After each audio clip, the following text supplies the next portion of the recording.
And the only way to take out the emotion is to use pure data, because if you're a CEO, you've got all these important people, very knowledgeable, experienced people, all saying different things that contradict the other person.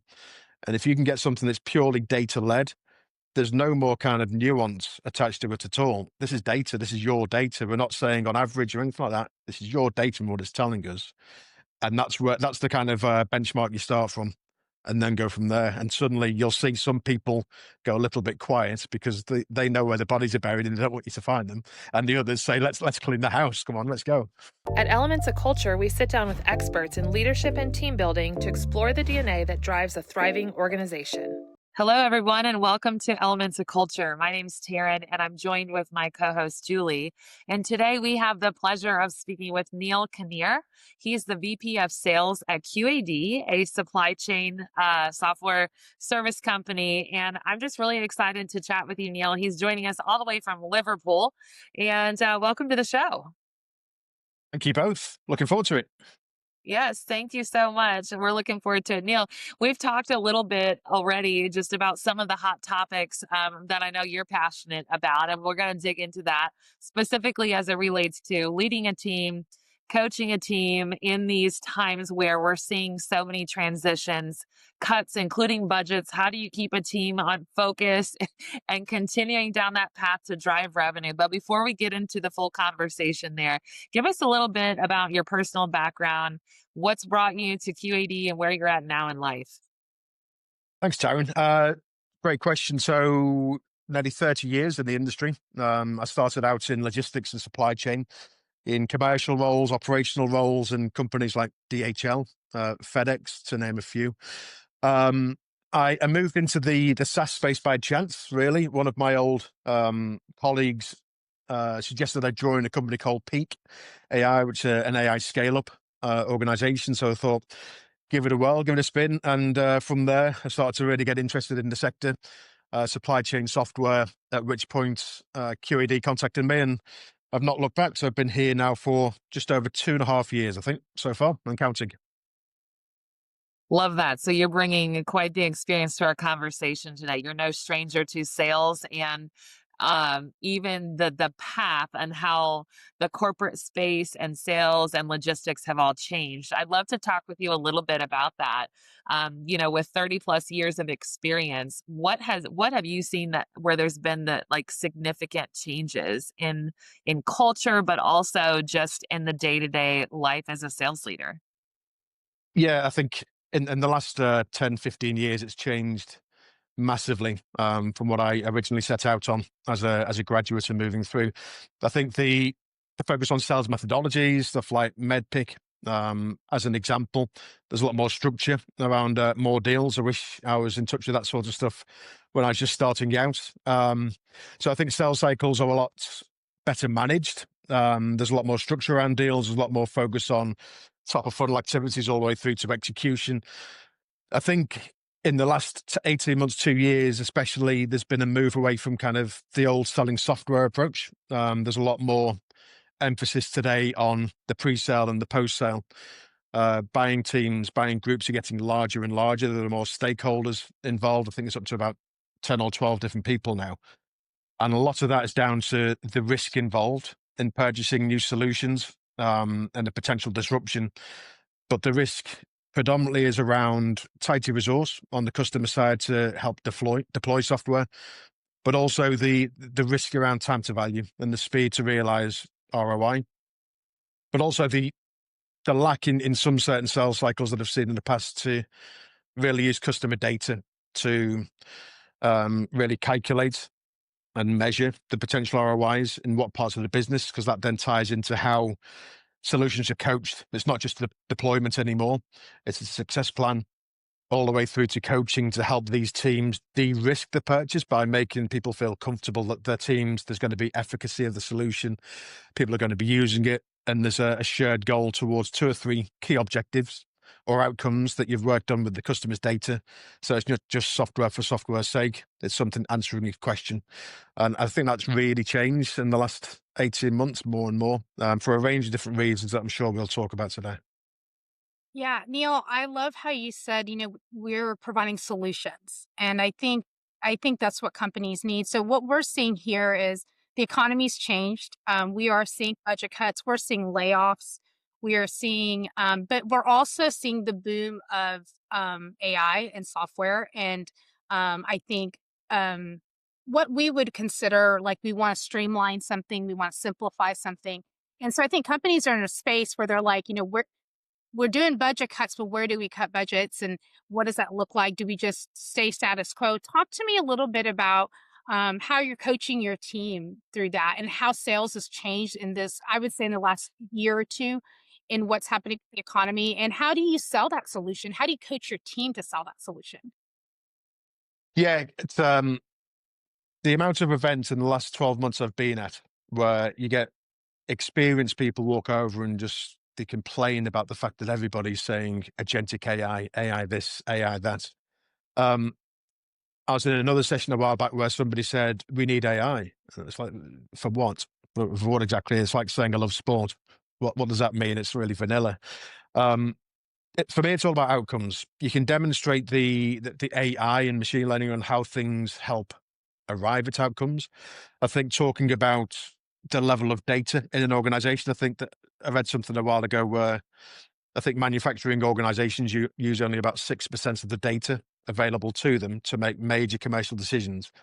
So that's where AI can really step in to accelerate faster decisions, faster scenario planning. You look at sales and operations planning or IBP in that kind of environment to leverage that level of data with recommendations and predictive AI to talk about potential stoppages in the supply chain or certain supplier challenges or restricted parties or whatever in a more and more complex market and less experience on the ground in organizations as well. Because I think there is, on average, an aging workforce in certain elements where there's a lot of knowledge that's contained or it's really tribal knowledge. To have that kind of knowledge transferred into an AI-led solution is going to flag issues, even down to stuff like product classification when tariffs are changing and so on. That's the kind of stuff where, yes, AI is in the background helping you arrive at these kind of outcomes and make sure your business runs day to day without risk. It just happens to be AI supported, but let's focus on the outcomes. Otherwise, you're just talking about something that happens to be there and it's kind of expected in most things today. Um, so I think, yeah, talking towards the outcomes, and yes, we've got AI. So whoever in the business ticks the AI box to keep the shareholders happy, but let's focus on what really matters to you and your business. Yeah, that's so good, Neil. One of the things, and Julie and I have had recent conversations about generations in the workplace. And what we've seen is that those that, are maybe kind of hanging on to the way that we've always done things, and they're Mm. not embracing the changes, they're not embracing the tech. It's really hindering them as an organization to be able to scale. Are you seeing the same thing just in your space, Neil? Yes. I was in I won't give away any kind of locations, but I was in a very large automotive manufacturing site in the last 12 months, and that was one of their biggest challenges. So people on the production lines were circumventing the solution that was in place. As a result, they were getting a ton of overstocks in different locations because these folks circumventing the process weren't going back in to reset the additional orders that they'd added in there. So the system continuously repeated the same order over and over. So they had a huge overstock problem within their business. Um, and again, there's a lot of tribal knowledge. They'll know those folks will know certain behaviors of different suppliers. They'll know certain logistical problems that some of those suppliers give, or they've been better in the past. The opportunity there where we've kind of convinced those types of people to trust us. There's a solution we got, process intelligence, which is AI, and that just you can take a ton of data, ingest it into the platform, and it'll automatically tell you what your processes are, but also where processes haven't been adhered to for the life of an order or a shipment. Um, and it'll show where process has been deviated, the root cause of why a process has deviated, the impact on an order fulfillment or lost stock or whatever. So it's purely data. So you can actually look backwards and show from certain behaviors where that person maybe has circumvented the process. This is the actual wider impact on other customers not having an order fulfilled or a line stoppage or whatever else.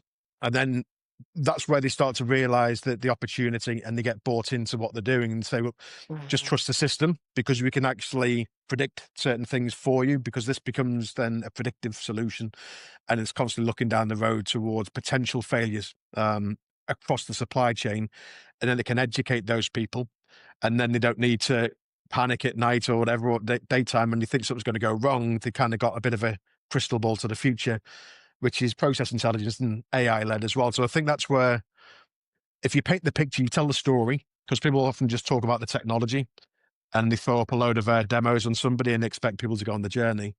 You've Mhm. got to talk about understanding the right kind of questions for people in the day to day, what the kind of core objectives are for them. And that's bottom up and top down. If you're talking to a demand planner, they've got different expectations as a CFO, for example, Sure. but they're all kind of involved in that decision process. So you need to make sure that everybody's engaged on what matters to them most, while trying to achieve the 2 or 3 core outcomes that the business is going to say, yes, let's sign on a contract and get moving. So I think it's humans. That's one thing that's not changed at all. People buy off people. And if they don't trust you, they're not going to go on the journey with you. Yeah, but you touched on something that's so good, is telling the story, and you're using data to help paint that picture, because at the end of the day, those that are in that decision making process, they have to understand how that's impacting the bottom line. We had a conversation with some folks yesterday, and it's like, if they can visually see how the data is impacting the bottom line and revenue, because there's been, especially with AI, it's like there's this fear almost, because they don't see the numbers. They're hearing things, they're hearing how, these tools and solutions can help them have create more of those efficiencies, but they're not really connecting the dots. So I love what you're saying. You're helping connect the dots and tell the story, because what's happening is, when that's lacking, you see leaders that are still struggling to Yeah. to take those healthy risks forward. Mm. Yes, absolutely. It's more than ever. I think also one, this is quite fresh actually. So in the last few months, I've really driven like towards our new go-to-market, a lot of change around how we kind of run our discovery sessions, our workshops. We've had a lot more structure behind the questions we should be asking for certain verticals, certain solutions, because I've got this kind of germ of a thought where I'm convinced there are projects that haven't been set up for the next 5 years to even occur. But if you're asking the right kind of questions, you're actually establishing problems or challenges or kind of revenue leakage or whatever in an organization. If you ask the right questions and get the right kind of data, we're starting to actually calculate outcomes at the back end of these documents live in front of a company, and say, you think you need to buy this or you need to focus on that. Our data is telling us that you need to look in this direction, not that direction. And it's the outcomes are profound. It's like there's one company that it was about to purchase a brand new site next door, and I won't say where, because of the inefficiency of some of the stuff that they were doing on transport execution. Um, we said, what would happen if we could actually prevent you needing to buy that site next door? What would that mean to your business if we could look at efficiency on what you have today and maximize what you have at this existing site? And we ran them through the data, and suddenly a project just appeared and a checkbook appeared out of nowhere. And there's like, let's look at that now, because the cost to set up a brand new site, you need to kit it out, you need to pay all the bills, you need to get the leases, you need to get the staff trained up, all those things. That's a massive business impact. Or you can actually look at data and look at different scenarios whereby you don't need to go on that journey. So it's that sort of stuff. So that's a situation where we worked with the customer to create a brand new project, and they found the budget, because the budget they needed, it was a lot less than buying a site next door. So, Neil, I love what you're saying about using the data to tell the story, because one of the things I know for a fact is I have some friends, they're, board of directors, advisory boards, and they said, Julie, they'll throw some stats at me, but I'm not really sure what that means. Like, I don't know what that means. And so, like, Mm. what happens is when you're throwing numbers at these people, all they know is this is the problem. And so, like, they need a solution. So I think using data to tell the story helps them understand and connect the dots in that solution area. Because I think most people that are on a board, they don't know the details of how to solve the problem, right? They're just looking for a one-part solution. So I think that could definitely, especially in this market where you can help Mm. connect dots, I think would be so beneficial. And I think a lot of sales teams, when going to market, miss that. They're pushing the product, they're pushing what they have, but they're not pushing the solution. And so I think when it individualizes something to a specific, like to a specific company to solve a problem and to be like, hey, what is the problem? We can not, this is what my product does. And so I'm seeing that shift slowly. I see people not making that shift. Mm. But I think, and Taryn and I see it, we're like, this is an old way of doing business because people, if I can say easily, hey, I don't need that. I can say that to you to your face if you Mm. tell me what my product does. But if you say I can solve your problem, then we're going to have a conversation. Yeah, absolutely. The added nuance to that is those, imagine like your monthly board meeting or an SNOP session. You've got a range of different stakeholders responsible for different parts of the business. Each one of them's got a different and quite often conflicting set of OKRs. So you've got the manufacturing team smashing it out the park, but the other side of the business is failing. They've got too much stock on. You could have like 5 years worth of stock holding. So the people manufacturing, they just keep on manufacturing whatever they want and they keep on hitting the metrics, but the sales teams, they're not fulfilling orders. As an example, so if you think about all those different stakeholders in a buying committee, it's sometimes, not always, but sometimes it's like being dropped into a snake pit because they've all got conflicting views and opinions. And the only way to take out the emotion is to use pure data, because if you're a CEO, you've got all these important people, very knowledgeable, experienced people, all saying different things that contradict the other person. And if you can get something that's purely data-led, there's no more kind of nuance attached to it at all. This is data. This is your data. We're not saying on average or anything like that. This is your data and what it's telling us. And that's the kind of benchmark you start from and then go from there. And suddenly you'll see some people go a little bit quiet because they know where the bodies are buried and they don't want you to find them. And the others say, let's clean the house. Come on, let's go. Yeah, they know where the bodies are buried. It's funny. Um, let's take this conversation, Neil. Let's direct it a bit more towards sales. I know in your role, you're the VP of sales, so you are involved in all things driving revenue for you and your team. And as we were talking about the landscape of things changing, some of that does have to do with budgets, and there have been cuts. We're seeing across many industries where there's cuts. You know, companies are in this place where they're still trying to navigate what the changes look like. And I know when there's cuts and things like that, it certainly creates concern, maybe some anxiety for the teams. What does that look like for you, Neil, whether it's your team directly or just what you're seeing across your network in the industry? As a leader, how do you stay effective in leading your team to keep everyone on track in an environment that could be really driven with anxiety? Yeah, it has changed a lot. I think keeping sales teams sane is the opportunity. And what I mean by that is if you're running a sales cycle correctly, so you got various tools like a sequence of events for the prospect. They want to go live by a certain date. There's a clear understanding of the main outcomes that you're selling with ROIs attached. If you're doing all the right kind of stakeholder engagement, managing through the sales cycle, and you've done everything you could possibly do, and then something that's completely outside of your control, like emergency tariffs in the US or whatever, if something like that happens, then there's not a great deal more that you can do. You can try and multi-thread the relationship. You can do various things to get the deal back on track. But there are occasions where it's completely outside of your control. And I've seen that quite a bit with customers of ours, stuff where they've had their hands tied behind the back, stuff that's high priority that's been deprioritized as a result of budgets and the focus switches towards a company wanting to maintain a certain level of cash flow instead of looking 5 years down the road, which is understandable.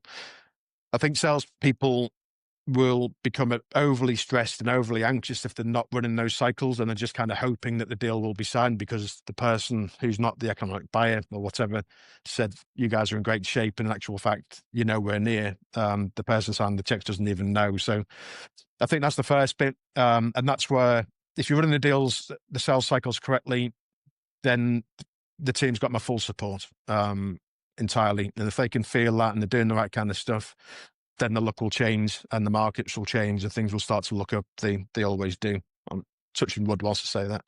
So yeah, they're the main bits. I think secondly, supporting the team by feeding back internally within the business, just to make people fully aware of some of the challenges that we are up against, some of the moves from certain competitors or the challenges in certain markets, like in the automotive space, there's been a range of problems there, which, imagine you're a vertical salesperson focused on automotive and you're trying to build pipeline and close deals in a market where you're seeing some big names go under or cut staff by 30% or whatever else.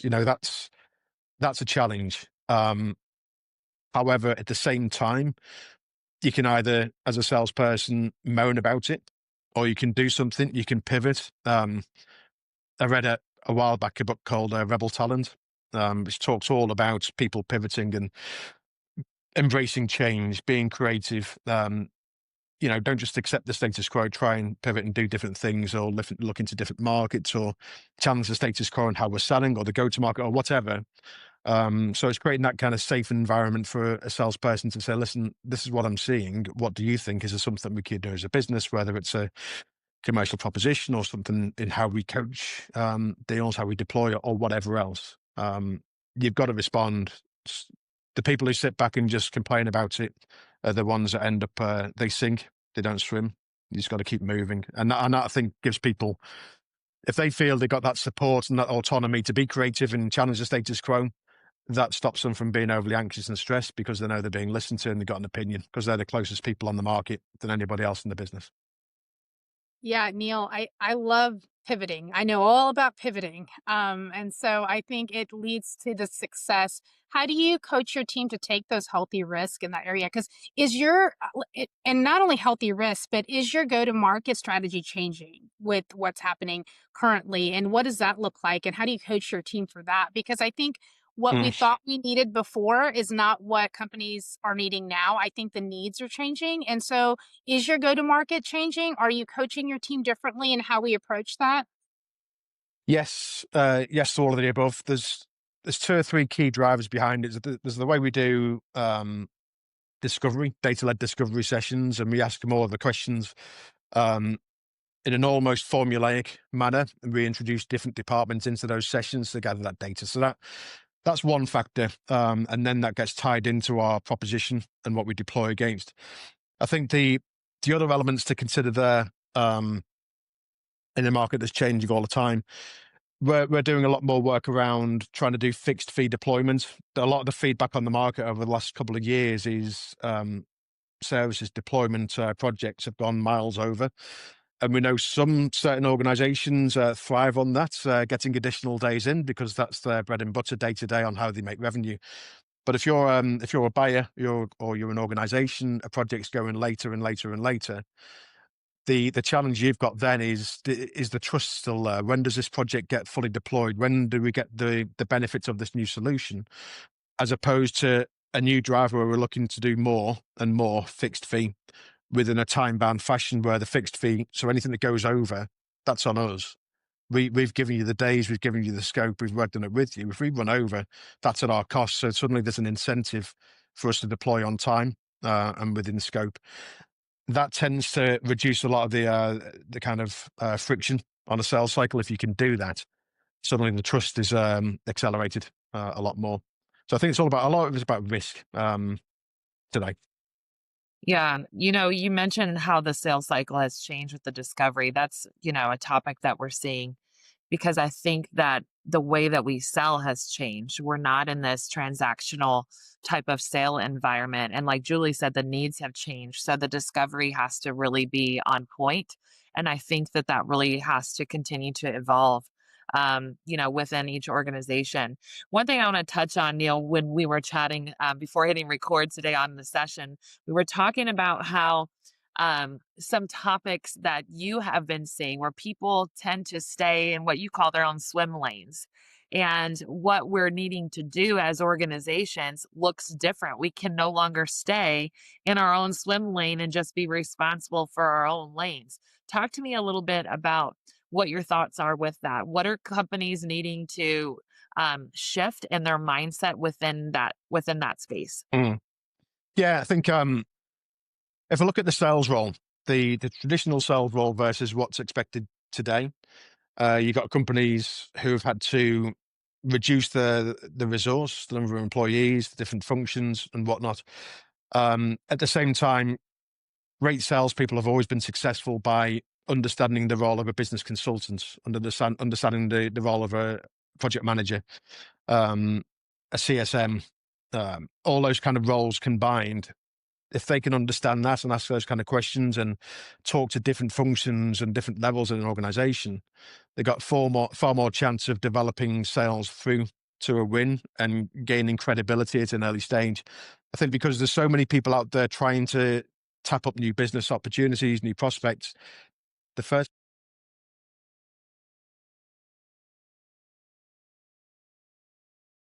is it worth my time speaking to you now? Or don't bother me. Sorry, somebody just called me when we were talking. So yeah, you need to build gravitas, credibility in the early stages when you're talking to these people. And with that, if you're going to have gravitas and credibility, you need to be able to understand different parts of the business on their side, but also on yours. How do you deploy this? How do you run QBRs? How do you make sure that you actually deliver against what you promised? What's the relationship like? Can we trust you? Can we lean on you when we need market knowledge or whatever else? That's so important. That's how the role, I think, has changed. People win if they can do that, and allowing an environment for that salesperson and other functions to get involved in other functions as well. Embracing that is only going to do you one thing. It's going to do you good. It's going to allow you to learn more, be a better salesperson or a better employee, but also give you more satisfaction because you're going into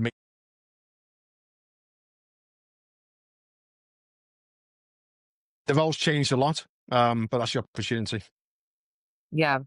As you're talking about that, people staying in their swim lanes, it seems like the old way of doing business, the old kind of mindset, salespeople were supposed to stay in their lanes and just sell. Just sell. Okay. Quit asking all the questions. But the reality is that as you not only inform people, but you give sales teams the ability and the opportunity to connect with different areas of the business. You're actually equipping them to go out and build those relationships and sell more efficiently than staying in their own lane. Because here's what happens when you can do that for those that are in the sales roles, it brings this level of a buy-in from them where they're bought into the Yeah. process, the whole picture of the business, but that also creates a sense of stability for them that they understand all the areas of business. So when they do sell, they know that this area of business and this department is going to support them and that relationship that they're having. And I feel like what I've seen, Neil, in the past with those old mindsets is that when you just tell salespeople to stay in their lane and just go sell, you just go focus on the revenue, there's not this cohesive team. And so you're not all kind of going the same direction together. And it really does hinder the performance of the team when you do that. Yeah, and also respect of the team for that salesperson. It's such a massive thing. It really is. Yeah, I've seen it in the past when I've seen like people just like the old traditional salesperson will set up a meeting and sit in the back of the room for 4 hours Yeah, and not really get involved. And then you got to think, if I'm going to buy off you, am I willing to put you in front of my bosses and my peers? mhm, Have you got that kind of credibility and gravitas or not? Because if you haven't, I'm not going to create a situation for myself if this person doesn't really add any value. sure. Neil, when you're coaching your team to do that, so when you tell your sales reps, hey, we're gonna swim in multiple lanes, how is that received? Are they excited about that? Do they push back on that? How do you coach them into saying, hey, this is gonna make you better at what you do? Yeah, I think, well, that I'd go a step further back and I'd start at recruiting those types of people. Because if you have the people that want to do that and they want to challenge and they really want to learn all the time, but also they really embrace feedback on their own performance and what they're doing, they're the kind of folks that you want on board. They've got that curiosity, which is healthy. It's the folks that push back on that kind of outlook are the ones to look out for because they're never going to do the right things when you're not in the room with them as such. So I think so the only kind of pushback I've seen in the past is whereby I've gone into organizations where there's a big focus on swim lanes and structure, and they'll say, oh, the company won't accept that because this is why we've always done it. And if it's been performing, the business has been performing really well, then that's hard to argue against. But if it hasn't, you've got to go back. But you don't just go back and give carte blanche to the sales team to go and do whatever they want. You've got to take other functions on that journey as well and help them to understand why we're doing it. And what we're doing is actually going to make your job better in a range of different ways. You do that, what you're doing is making the salesperson become more efficient at selling, but also get a lot more support from the other functions because they can see the salesperson's doing their own due diligence and considering other functions in the business before they go and ask a question. So it's actually going to accelerate sales cycles as well. So all those kind of things combined, you can see the opportunity to get one team selling together across the business rather than just sales getting a ton of pushback from different departments because they haven't answered various questions that should have been answered in the first place. Yeah, I think what we're seeing too is cultures of companies is, just because things are currently going well doesn't mean that they will continue to go well with that old mindset because what's happening is the talent's not going to stay. The sales team, the employees are not going to stay when there's leadership that are stuck in those old ways of thinking because as we've talked about, things continue to change, the workspace continues to change, Mm. technology systems continue to change, and so your culture has to change along with that in order for the growth to be there. So as we wrap up, Neil, I just want to ask you, your thought, your perspective on leaders who are currently maybe in that position where they're like, gosh, it's always been fine. Like, why do I need to change anything right now? What would you tell, like maybe a couple different maybe nuggets of things that you learned from your career on how they could begin making that change? Or maybe they're a leader that's currently in that kind of culture where they can't Mm. take those concerns to their CEO or the founder. How do they, as an individual, begin maybe working towards that direction? Yeah, that's a good question because you build your experience up, or I certainly built my experience up by learning from a lot of my mistakes, right? Otherwise, you're learning from a textbook.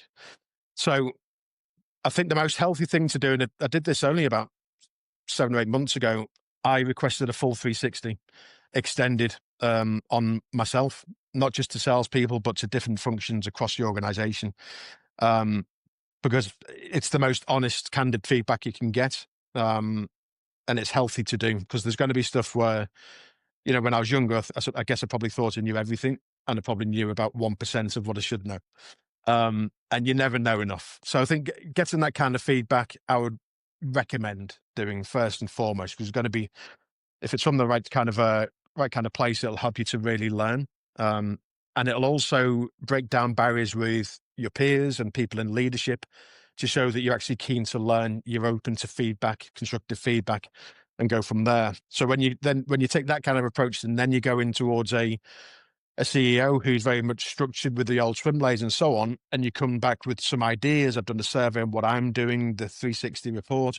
Here are the kind of findings that the different departments are saying, but also here are 2 or 3 opportunities I think we have to improve these kind of objectives that you're working towards. If you do it that way, so there's something in it for them and there's a clear pathway towards it with a bit of logic, you got more chance. I think in the old days of going to the boss and just saying, I think we need to do this differently. You come back with 5 whys and you can't answer the question. You got to do your own, market analysis, speak to some customers as well. People often forget that. Speak to customers about roadmaps and, what your position in the market, all that sort of stuff combined collectively. If you think about across the whole life of a sale, you got a lot of different folks internally and externally, not just your own individual performance as well. So look outward, look inward, get objective feedback, and then go from there. But take the feedback as much as you can do, and learn from it. Act on it. If you ignore it, you'll never change, you'll never develop, and it's the old adapt or die. Going back to the old sales cycles where people, I think, have left money on the table, they've left opportunity on the table, and they haven't developed themselves either. So, yeah, be Yeah. open, be transparent. That's so good. Think that's incredible advice. You know, be vulnerable, be open to receive feedback, doing that full 360. And like you said, people do forget the customers. I think that that's really valuable because they're the best kind of feedback that you can get. Well, Neil, thank you so much for sharing your experience with us, the things that you've learned along your journey, and leading a team and navigating the spaces of change, and learning how to adapt and thrive with your team. So thank you so much for your conversation today. We've really appreciated it. No, thanks, Taryn. Thanks, Julie. Really enjoyed it.